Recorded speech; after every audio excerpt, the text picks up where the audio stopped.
Gimana latar belakang atau awal mula Greenpeace melakukan aksi ya awal Juni di JCC gitu, yang kemudian menarik perhatian publik? Pendekatan-pendekatan kepada kelompok-kelompok masyarakat sudah dilakukan sejak tahun lalu. Karena kita kan harus juga bekerja untuk social acceptance-nya. Ya, penerimaan masyarakat. Angle yang bisa dipakai, fokus yang bisa dipakai supaya ini kampanye ini impactful. Bagaimana dia tidak lewat begitu saja. Yang kita butuhkan memang adalah visual-visual yang langsung, yang kemudian akhirnya pada zaman viral ini kami punya defense yang sangat solid karena itu bukan AI. To moment itu Angela ini dengan kita dengan bot mendekati Pulau KW kalau nggak salah, itu ya dikejar.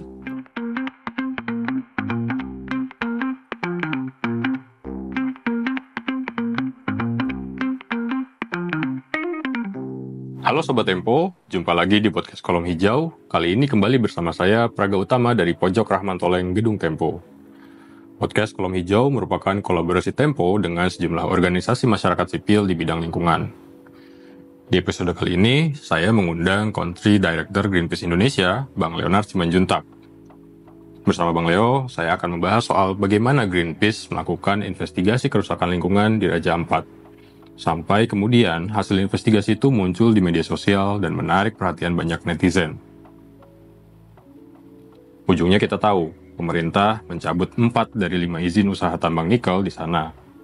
Tapi, pertambangan nikel sampai sekarang masih berlanjut. Untuk membahas soal ini, kita akan ngobrol dengan Bang Leonard. Halo Bang Leo, terima kasih. Halo Mas Praga, udah datang ke Gedung Tempo. Senang sekali bisa di sini. Oke Bang, mungkin sebelum kita masuk lebih dalam soal kondisi lingkungan dan setelah kemudian pemerintah mencabut kebijakan izin usaha tambang di sana ya untuk 4 perusahaan, saya pengen tahu dulu nih, sebetulnya gimana latar belakang atau awal mula Greenpeace melakukan aksi ya awal Juni di JCC gitu, yang kemudian menarik perhatian publik. Ya. Makasih Mas Praga. Jadi sebenarnya aksi di tanggal 3 Juni di Critical Minerals International Conference itu persiapannya panjang sekali. Jadi sebenarnya dari segi isu, kami mulai mencermati persoalan critical minerals ini sudah sekitar 2 tahun terakhir. 2 tahun terakhir, jadi nikel ini adalah tentunya menjadi bagian yang paling penting dari kampanye hilirisasinya Pak Jokowi ini, hilirisasi mineral ini. Kami sudah melihatnya sebagai sumber deforestasi yang baru dan signifikan dan makin besar. Jadi terutama memang di Sulawesi, bagian-bagian Sulawesi, Tenggara Tengah, dan Maluku Utara. Gitu. Nah, kalau Papua, tanah Papua, kami sudah lama sekali menjadi fokus kami. Karena ini memang wilayah di mana hutan hujan tropis kita yang relatif masih utuh tersisa. Ya, kita harus jaga itu. Jadi di dunia ini kan ada 3 saja sebenarnya yang relatif masih utuh. Amazon, Kongo, sama Papua. Nah, dari situ kami kemudian melihat bahwa nikel ini kemudian menjadi juga ancaman deforestasi di Papua. Nah, kemudian kita dalam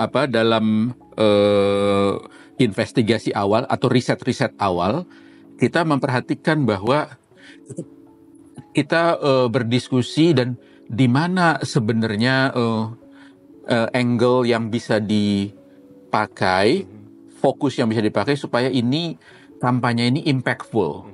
Jadi bagaimana dia tidak lewat begitu saja. Kami tentu saja sebenarnya sangat concerns. Teman-teman yang lain sebenarnya banyak yang udah kerja duluan di persoalan nikel di tadi Maluku Utara sama Sulawesi. Tapi kan terangkatnya ya sedikit-sedikit gitu ya, sporadik gitu. Nah, idenya memang utamanya adalah coba mengangkat ini, persoalan ini pada level di mana dia bisa menarik perhatian publik sedemikian rupa sehingga bisa terjadi perubahan kebijakan. Nah, Raja Ampat ini kemudian kita mendapatkan laporan-laporan masyarakat, kemudian laporan-laporan bahwa dia udah masuk ke Raja Ampat gitu. Itu sekitar awal tahun lalu lah. Awal tahun lalu itu kita sudah mendapatkan laporan-laporan masyarakat. Artinya aktivitas pertambangan di sana sudah berjalan waktu itu? Sudah. Ya udah ada informasi itu ya? Betul. Kemudian kan kebetulan kami punya kantor di Sorong. Nah, jadi kantor di Sorong kemudian kita perkuat begitu. Kita kemudian menyusun rencana. Kalau di Greenpeace kan selalu harus dimulai dari riset dan investigasi yang kuat. Nah, kemudian disusunlah rencana. Rencananya itu kemudian bahkan diperkuat dengan, jadi selain field surveys, kita kemudian memutuskan bahwa yang paling mungkin mendekati tambang-tambang ini itu dari laut. Menggunakan kapal atau perahu ya? Menggunakan kapal. Kami kemudian menggunakan kapal, salah satu pinisi. Kami lakukan itu di akhir tahun lalu. Itu ada, sebenarnya bukan cuma Raja Ampat, tapi Raja Ampat merupakan bagian ekspedisi itu ya? Bagian dari ekspedisi itu, bagian pertama sebenarnya. Karena kemudian kapal ini kemudian juga berlayar ke Papua Tengah, ke Papua Selatan, dan masuk ke Sungai Digul. Untuk melihat footage sampai deforestasi, sampai ke deforestasi. Tema besarnya ya? Tema besarnya deforestasi. Jadi karakter persoalannya agak lain, tapi sama-sama deforestasi. Nah, di Raja Ampat kita akan kemudian, jadi udah pada saat melakukan ekspedisi itu sebenarnya pengumpulan data-data dasar sudah dilakukan. Kemudian juga kami mengirimkan beberapa teman yang kerja dengan masyarakat, sehingga ini bukan hanya kerja Greenpeace. Jadi pendekatan-pendekatan kepada kelompok-kelompok masyarakat sudah dilakukan sejak tahun lalu. Nah, karena kita kan harus juga bekerja untuk social acceptance-nya. Ya, penerimaan masyarakat. Betul. Dan jadi kalau data-data geospasial, GIS dan sudah dikumpulin semuanya. Sejak awal ya. Sudah kalau itu. Nah, kemudian yang kita butuhkan memang adalah visual-visual yang langsung. Jadi yang kemudian akhirnya pada zaman viral ini kami punya defense yang sangat solid karena itu bukan AI. Ya, betul. Gitu. Jadi kita udah nebak juga bakal ada seperti itu ya kritik. Nah, jadi kita dari kapal itu meluncurkan drone tersebut untuk mengambil foto udara melihat dampak pertambangan nikel di sana ya. Betul. Jadi fokusnya hanya di Pulau Gak atau juga ke KW, ke yang lain-lain? Semuanya kita cover. Jadi Manuran, KW, Batang Pele, Manyai, Gak. Itu 5-5-nya kita lakukan observasi udara, pengambilan foto dan video udara semuanya. Jadi bisa dibilang sebetulnya ekspedisi ini untuk mengkonfirmasi temuan-temuan awal yang sudah dikumpulkan ya, data-data. Betul. Kemudian kita kombinasikan juga untuk dokumentasi bawah air. Melihat kerusakan di dalam laut. Betul, kerusakan juga, tapi juga beauty-nya. Walaupun beauty-nya tentu kalau Raja Ampat kan sudah terkenal sekali ya. Betul. Jadi tapi kita ambil juga untuk kita kontraskan pada posisi saat ini begitu. Jadi kita lakukan penyelaman juga, pengambilan dokumentasi bawah air. Kalau pengambilan sampel seperti misalnya untuk membuktikan adanya pencemaran misalnya zat berbahaya, itu dilakukan? Itu memang belum sempat dilakukan. Terutama karena juga ini pulau-pulau ini dijaga dengan lumayan ketat.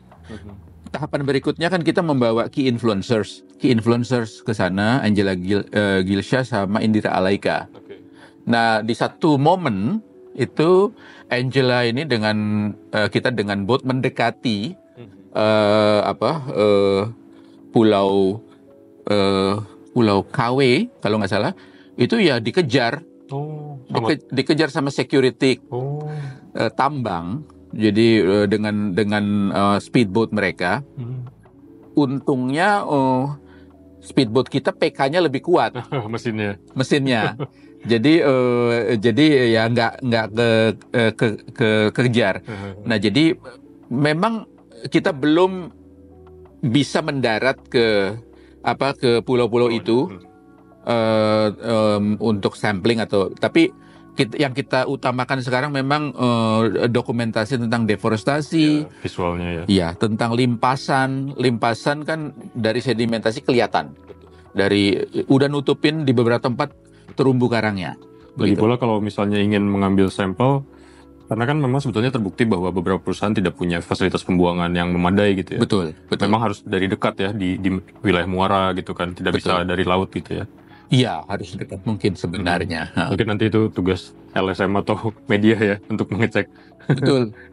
Tugas pemerintah juga sebenarnya. Tentu paling. Karena iya, karena nggak mungkin juga kita ambil alih semua tugas-tugas pemerintah ini. Nah, ya. Kemudian setelah ekspedisi gitu ya, kemudian data-data terkumpul, kemudian sampai akhirnya ke 3 Juni itu seperti apa? Iya. Kemudian kan kita udah susun semuanya, riset sampai laporan yang kemudian dikeluarkan seminggu lebih 2 hari dari aksi itu tanggal 12 laporan kita keluarkan. 12 Juni. Jadi kemudian kita mencoba melihat momen. Karena kampanye, sebagai organisasi kampanye kami memang selalu coba cari momen. Gimana? Jadi ini pemikirannya begini, industri mineral ini kan, industri critical mineral ini, khususnya nikel ini kan dikasih karpet merah, habis-habisan gitu. Jadi apa yang terjadi di Sulawesi, bagian-bagian Sulawesi, Maluku Utara, itu kan dampak dari environmental safeguards itu dipinggirkan semua. AMDAL udah nanti aja. UKL itu belakangan aja gitu. Terus praktik-praktik pengelolaan lingkungan serampangan semua. Ya, tidak diawasi dengan ketat. Betul. Malah dapat insentif malah untuk ekspor kan. Betul. Nah, ini kan ada proteksi yang kuat sekali kepada mereka. Nah, jadi ini industri yang berpikir bahwa mereka untouchable. Nah, disinilah kami ingin tunjukkan bahwa mereka tidak untouchable. Jadi mereka, jadi kemudian kita dengar ada conference ini, kami berunding dan sebagainya, persiapan aksi Greenpeace seperti ada protokol-protokol yang harus dilalui. Tapi kami merasa bahwa inilah momennya. Kami perlu tunjukkan bahwa mereka tidak untouchable, gitu. Artinya pendeknya kami memutuskan untuk melakukan penetrasi masuk ke dalam conference itu pada opening sessionnya. Jadi itu yang terjadi. Tentunya kemudian mungkin jutaan orang lihat bagaimana Iqbal mengintervensi, kemudian dia diseret, dia masih bisa teriak dan seterusnya. Spanduk ya. Betul. Terus ada balon yang kita terbangkan di atas supaya lebih lama lagi. Gak bisa diambil. Iya, gitu. Itu bagian dari proses-proses kreatif yang kami susun gitu, yang kami rencanakan. Jadi kita melihat memang kekagetan luar biasa, reaksi-reaksi yang bahkan violent ya dari beberapa petinggi asosiasi pengusaha nikel Indonesia, karena ya ini kan acara mereka gitu ya. Jadi tapi kami berpendapat bahwa kami bisa melakukan menyampaikan aspirasi kami, aspirasi juga masyarakat yang bersama kami di situ gitu. Begitu, Mas Braga. Kemudian mendapat reaksi positif lah ya dari masyarakat bahwa kemudian kampanye ini didukung dengan gerakan Save Raja Ampat gitu. Suara orang-orang biasa bahkan yang mungkin tidak terlalu peduli lingkungan akhirnya ikut menyuarakan gitu. Kalau menurut Bang Leo, apakah karena ini ada di Raja Ampat gitu, bukan di lokasi lain yang mungkin tidak terlalu eksotis, tidak terlalu bagus lah gitu? Iya, persis. Itu memang kami memang memutuskan untuk mengambil Raja Ampat itu persis karena itu. Karena kami yakin Raja Ampat ini walaupun sebenarnya orang Indonesia yang sampai ke sana dikit, karena mahal sekali. Itu sebenarnya ada di banyak hati orang Indonesia. Ya, keinginan untuk sana. Betul. Keindahannya dan ya memang keindahannya kan luar biasa ya. Jadi sebenarnya yang kita ingin capai adalah bagaimana reaksi itu menyatakan bahwa reaksi dari masyarakat termasuk masyarakat biasa, oh industri nikel ini udah melampaui batas. Betul. Crossing the line gitu. Jadi kan semua orang saya kira apapun itu harus ada batasnya gitu. Dan ini sudah sangat-sangat berlebihan. Memang itu yang kami coba capai gitu. Dan memang Raja Ampatnya, betul. Padahal kalau kita bicara juga sebetulnya Pulau Obi yang lain juga indah gitu ya. Dan memang bagus sebelum masuk tambang sana yang sekarang sudah rusak gitu. Cuman karena tidak terkenal jadi tempat wisata aja, jadi perhatiannya kurang gitu ya. Betul, betul. Dan kami ingin ini juga jadi momen. Saya sampaikan terbuka kepada kawan-kawan yang kerja di Obi, kerja Morowali dan ini di Konawe. Pakai momen ini, pakai aja gitu. Teman-teman yang lain yang ini kita angkat sama-sama semua. Karena ini harusnya menjadi proses koreksi yang total sebenarnya kepada industrialisasi nikel ini, begitu. Jadi mudah-mudahan yang lain-lain juga terangkat gitu. Ya, orang jadi lebih memperhatikan juga Sulawesi, Maluku begitu ya. Betul. Meskipun sebetulnya sejak lama media juga sudah banyak yang mengangkat. Betul. Dan terakhir kan yang investigasi OCCRP yang menemukan bahan kimia berbahaya ya. Betul. Menyedihkan sekali. Kromium 6 sangat toksik sebenarnya. Begitu. Nah, setelah aksi Raja Ampat, kemudian kampanyenya mungkin bisa dibilang berhasil, pemerintah mencabut izin untuk 4 dari 5 perusahaan tambang di sana gitu. Kalau menurut Greenpeace, apakah ini kemudian menjadi salah satu capaian yang juga dianggap sebagai keberhasilan? Buat kami ini sebuah kemenangan kecil. Kami apresiasi pemerintah untuk untuk responsnya yang cepat. Terus terang kami tidak memperkirakan bahwa responsnya secepat itu. Gitu. Kami pikir ini mungkin akan jadi lumayan panjang gitu. Tetap masih panjang sebenarnya, gitu. Cuma kami akan coba mengoptimalkan, memanfaatkan kemenangan kecil ini untuk supaya sebenarnya terjadi perubahan-perubahan mendasar, begitu. Bisa jadi presiden lah ya bahwa ketika memang suara publik begitu besar, ternyata bisa mendorong pemerintah untuk melakukan perubahan, meskipun kemudian kita tidak tahu ke depannya apakah 4 perusahaan ini diizinkan lagi misalnya kan. Betul. Jadi kalau yang kami perhatikan juga kan pemerintahan Presiden Prabowo kalau viral dan viralnya itu pada skala yang besar gitu, beliau akan berusaha merespon. Begitu. Dan kami mencoba memanfaatkan kira-kira positioning beliau kepada isu-isu yang memang mengemuka di ruang publik, begitu.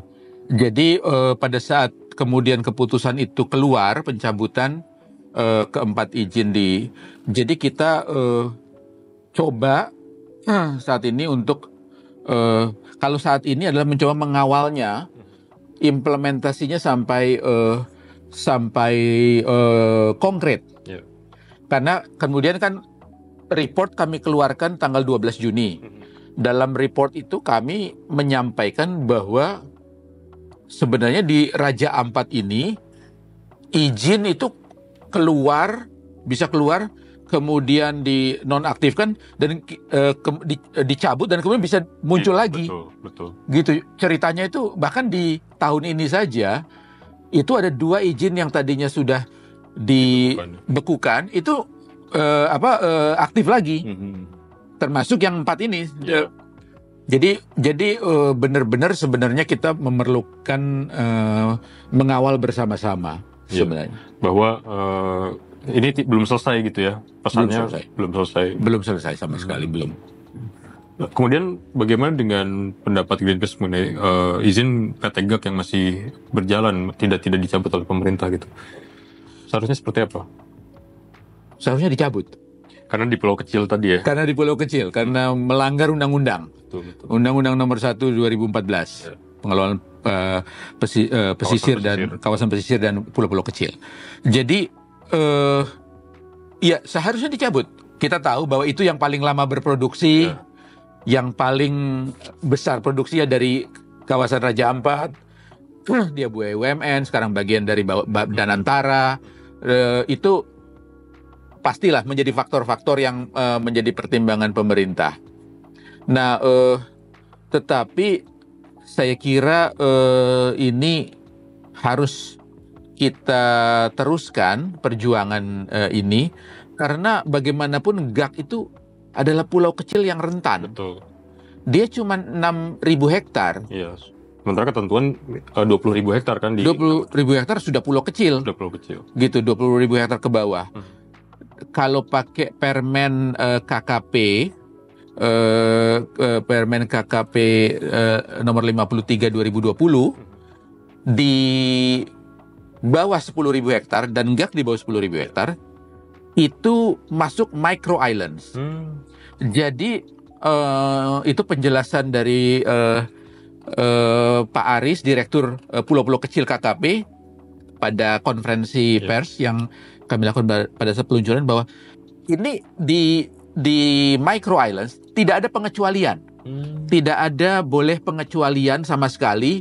Memang tidak boleh tambang dalam bentuk apapun. Jadi kita melihat bahwa ini masih pelanggaran yang sebenarnya serius begitu. Nah, mungkin ini juga buat apa ya? Karena kan tentu masyarakat sipil tidak bisa hanya mengandalkan Greenpeace gitu atau lembaga-lembaga lain lah. Mungkin juga bisa menginspirasi kelompok masyarakat lain ketika melihat pelanggaran oleh pemerintah seperti ini. Apa yang bisa sebetulnya kita lakukan? Pemerintah melanggar sendiri undang-undangnya gitu. Iya.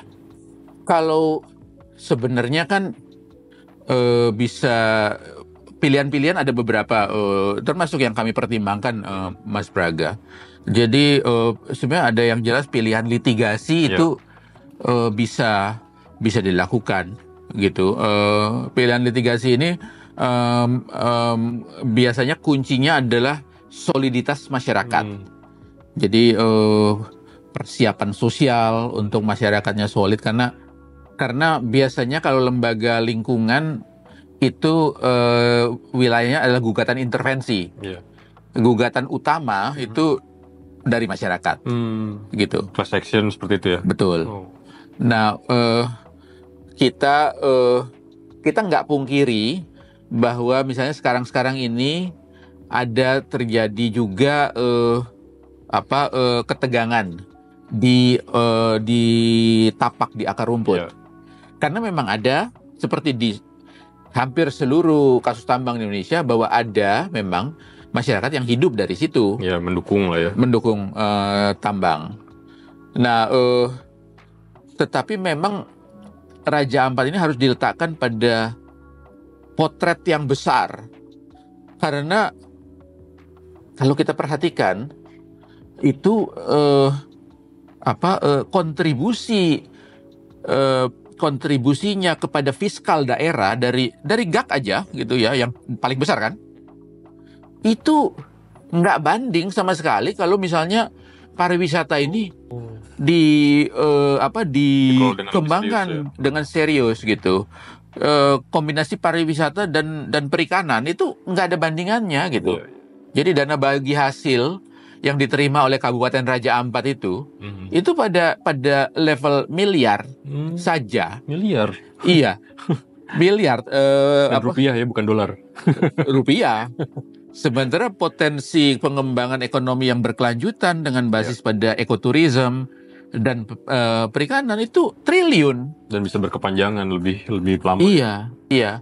Jadi kita perlu menyampaikan kepada masyarakat yang memang sebagian memang yang hidup dari tambang bahwa ada pilihan yang jauh lebih baik gitu. Yang bisa sama-sama gitu ya, sama-sama pilihan yang lebih baik gitu. Oke, Bang Leo. Tadi bicara soal kekompakan atau kesolidan masyarakat gitu ya di tingkat tapak. Kira-kira apa yang mungkin bisa dilakukan tidak hanya oleh Greenpeace tapi juga oleh lembaga kemasyarakatan gitu ya, LSM gitu, masyarakat sipil. Kami sekarang sedang bekerja untuk coba jaga supaya ketegangan ini bisa kita kelola dengan baik dan bukan hanya dengan artinya ini jadi kita lagi bicara sama tokoh-tokoh masyarakat, bicara dengan gereja karena gereja pengaruhnya besar. Memang gereja ada tokohnya yang pro juga tambang. Betul. Ada yang lebih banyak yang anti tambang, menentang tambang. Kemudian tentu dengan pemerintah daerah. Pemerintah daerah kita perlu bantu. Kita perlu bantu untuk menemukan solusinya dan kemudian ini diskusi-diskusi yang terjadi sekarang ini perlu juga difasilitasi untuk bahkan misalnya nantinya bicara dengan pihak perusahaan gitu. Jadi walaupun saya kira posisi dari kami itu memang salah satu opsi yang kita perlu pikirkan serius memang juga litigasi memang. Nah, tentu semuanya perlu proses untuk misalnya kayak tambang di GAK yang relatif sudah established lah begitu ya. Tetapi buat kami ultimate objektifnya, tujuan akhirnya tentu saja adalah perlindungan yang penuh dan permanen untuk Raja Ampat. Jadi Raja Ampat ini harus punya future masa depan yang bukan ditambang gitu. Karena menurut kami mudaratnya jauh lebih banyak daripada manfaatnya. Dan rasanya argumen pemerintah yang bilang kalau Pulau Gak bukan bagian dari geopark itu sungguh aneh ya, keliru ya.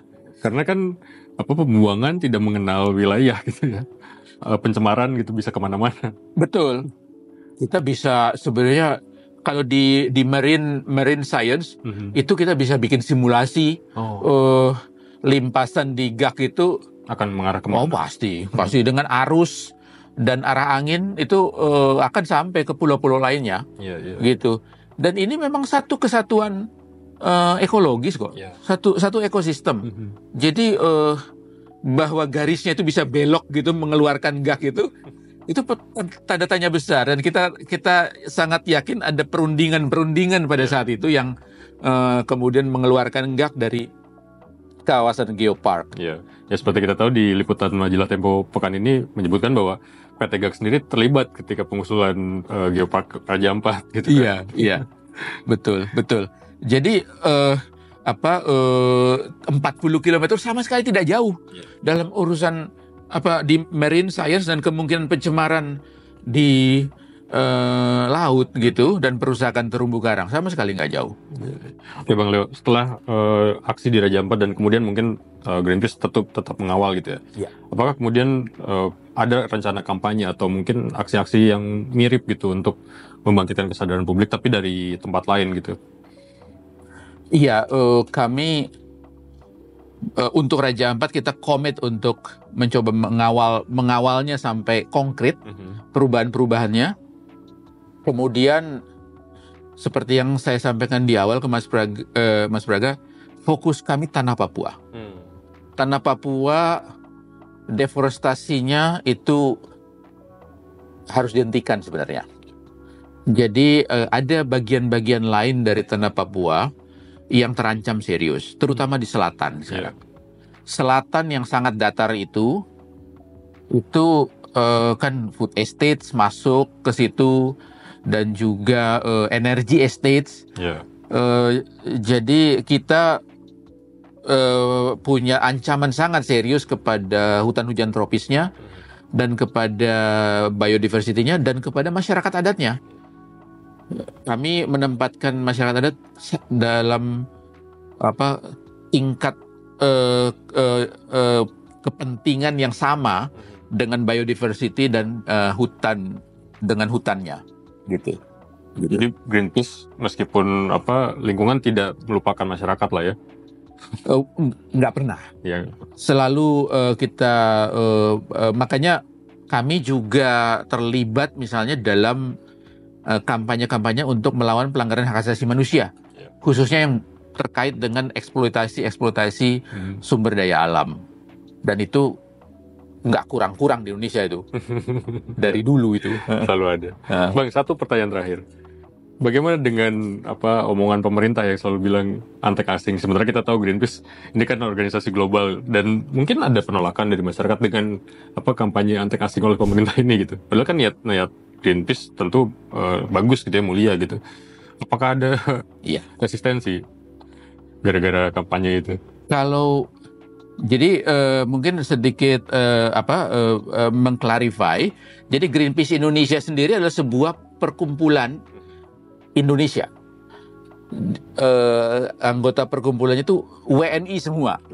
Betul. Kami terafiliasi dengan organisasi global Greenpeace Internasional, menjadi bagian juga dari Greenpeace Asia Tenggara.